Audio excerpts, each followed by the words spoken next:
don't live in Cleveland. You live in Cincinnati. I think I'll be ready. I think it'll be just fine.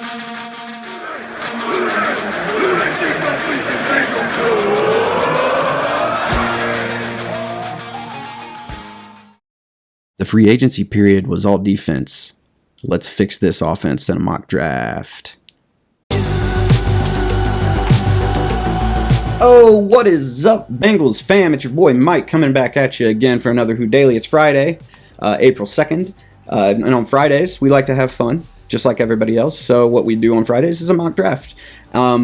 I thought it was an interesting time for one, given the rankings of kind of the movement of people moving up above. The Bengals seems to have slowed down here. Also, we got Penei Sewell's Pro Day, where he measured. Everybody's freaking out because his arms were only like 33 and a quarter inch or something like that. Whatever. And then we had Ja'Marr Chase's Pro Day, where he just crushed it. There is zero to complain about in his Pro Day whatsoever. So I wanted to go ahead and do a mock draft, and I'm going to use PFF's mock draft simulator. I'm going to go 7 rounds, and I'm gonna just pick for the Bengals. Don't blame me. This happened last time. Don't blame me for the picks I'm not doing, right? I'm not picking for the people in front of the Bengals. So, you know, people in the comments like, oh, the Falcons would never take whoever, and it's like, I don't care. That's not what I'm doing. So let's jump into the mock draft simulator real quick. Right now, no trades before the draft. Not saying I won't trade down, depending on what happens here. So let's look at the top 5. Trevor Lawrence, Zach Wilson. That seems to be chalk. Every mock draft I've seen for the past month has had that. And then San Francisco taking Justin Fields. And the Falcons taking Kyle Pitts. I think this is probably what will happen. This is what I foresee happening. The reason everybody's saying, well, you can't get Kyle Pitts enough targets in that Falcons offense. So Julio Jones isn't going to play forever. Calvin Ridley's not going to play forever. You need your next guy, the guy that's going to be, you know, your dominant target going forward. Kyle Pitts will step in and be probably a top 5 to 10 tight end next year on your team. But not only that, will continue to be your number 1 target going forward. So that's not why we're here. Bengals picking. Let me tell you why I just did what I did. It's going to be Ja'Marr Chase. Here's why. It's not because of the arm measurement with Penei Sewell. It's nothing to do with Penei Sewell. What it has to do with is how deep this draft class is for offensive linemen. I did a video yesterday talking about, I found 18 offensive linemen who had a RAS score, a relative athletic score, where they test your athletic ability. They had a RAS score over 8, and they had a PFF score for the last season they played of at least 75, so 75 and up.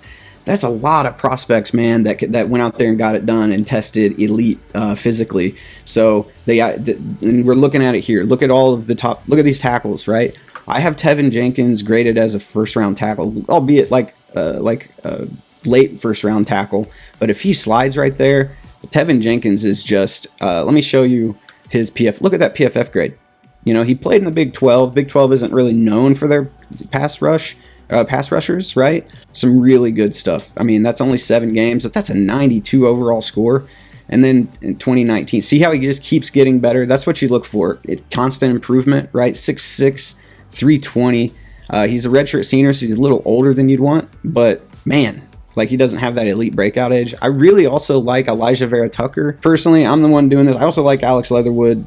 He's another one of those guys. But, man, your right tackle of the future, I'm going Tevin Jenkins here. That's why, right there. Do you see all of those offensive linemen available that are legitimately would come in and compete day one for that right tackle spot, or that right guard, right tackle situation? That's why, because what you noticed there in that mock draft, didn't really see a lot of high-end wide receivers available there, did you? So if you don't go wide receiver, if you don't go Chase at 5, you're really hoping that the Bengals lost 100 targets to AJ Green, right? AJ Green had 100 targets last year. He was not very productive in those targets, but that's 100 targets that you need to make up. They haven't brought in any wide receivers to make up those targets, right? And you're not going to get them all to, like, you know, CJ Uzomah and Drew Sample and Mike Thomas or something like that. What you need to do is bring in that outside threat that can do the things that AJ Green used to do when he was at the top of his game. And you're not going to find a guy like that in the second round. you're just not going. You could. I'm not going to say you're not, but man, it's a lot less likely that you find that guy versus finding a starting offensive lineman later in the draft. Okay, so now we've gone Chase and we've gone Tevin Jenkins. I'm already that would be enough for me. But here's the thing. This is crazy the way this draft is falling. I really like Jamin Davis, but I don't want them. Their linebacker room's fine. I don't need another. Darius Washington's really good, but again, their safety room is deep and really good. Kendrick Green is really, really good. He's a guard out of. He reminds me of Elijah Vera Tucker, to be honest with you. 6'4", 350, they're exact same size. He's a year younger. Look at this PFF grade. That 59 really bothers you, but look at how much better he got each year, jumping double digits in his PFF grade each year. His comp is Netani Muti, right? Who I loved last year. I loved him last year in the draft. That would be really good, man. That would be. But this one's. Here's the thing. It's so deep. I really think the Bengals might go corner here, and I really like Tay Gowan and Eric Stokes. Eric Stokes ran like a 4.340 or something like that. It was nuts. Tay Gowan, though, is that long, prototypical kind of. Lou Anarumo was on the Locked On Bengals podcast with Jake and James a few weeks back, right? And what he talked about, what he looks for in a corner is that length. Physically, he really likes long corners, and the reason he likes long corners is because he likes to play zone, and long corners play really well in zone. So he didn't play last year, but look at this: 6'2", 185, redshirt senior. He's again a little bit older, but man, he just this would be a kind of guy you could bring in, play behind. He doesn't have to start. It doesn't have to be a number one guy right away. You can sit him and let him learn. And I'm gonna go him. I'm going to take out. I know they spent a lot on defense, and I said let's fix this offense, but they do need a young corner. They need to get young at corner. They need a guy for the future, right? Jamin Davis is sliding, and that's making me really want to take him. But again, Kendrick Green is still there. Look at that. I love it.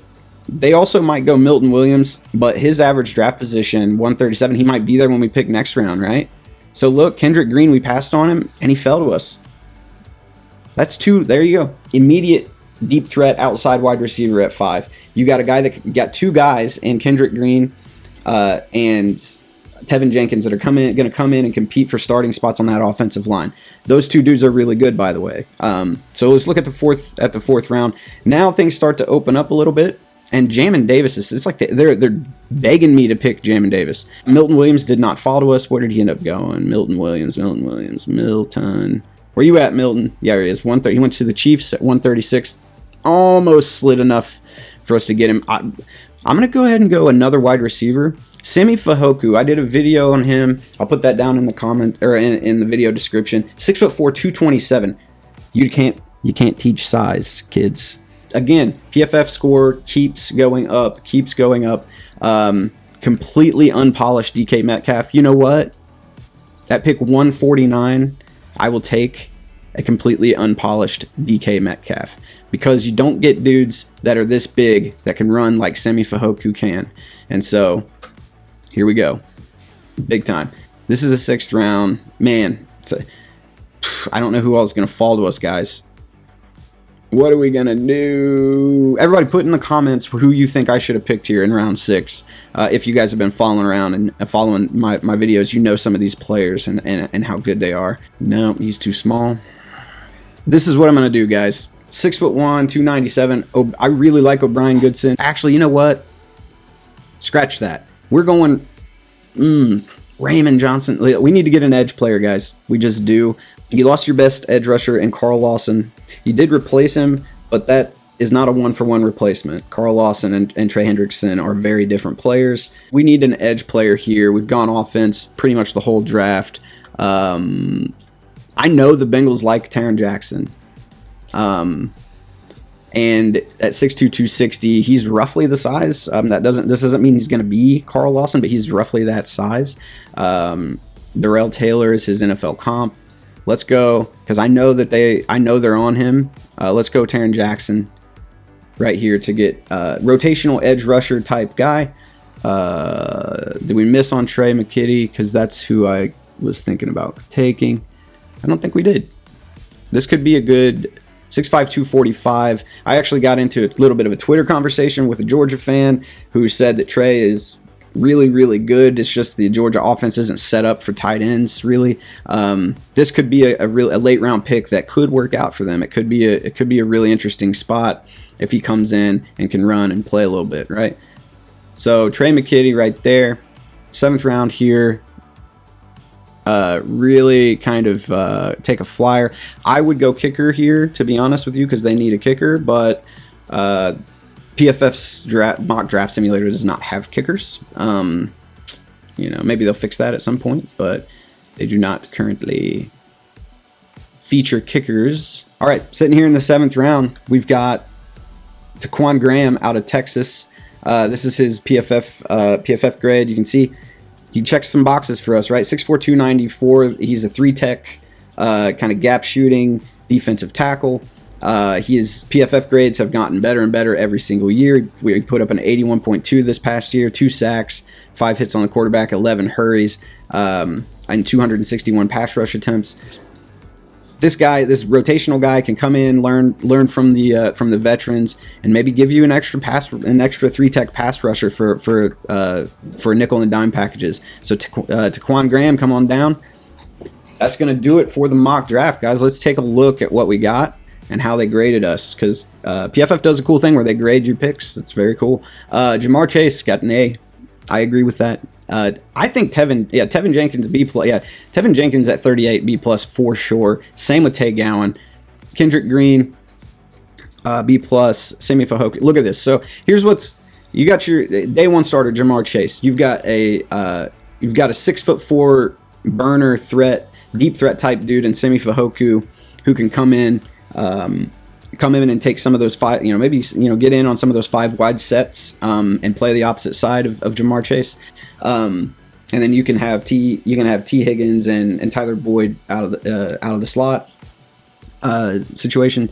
You've got a potential, you've got an edge guy. Kendrick Green also is going to come in and compete with Tevin Jenkins for that open offensive line spot. Who knows, man? They may come in and beat out one of the veterans, like Xavier, obviously Xavier Suafilo or Quentin Spain. I don't see them beating out Quentin Spain because I really like that dude. I'm a West Virginia fan, so. But Taron Jackson, just high upside guys.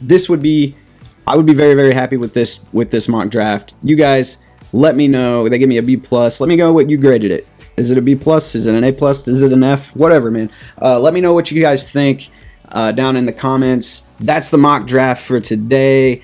Happy Who Day Friday to everybody. Thanks for coming. I've been Mike. This has been Who Daily. Have a good weekend.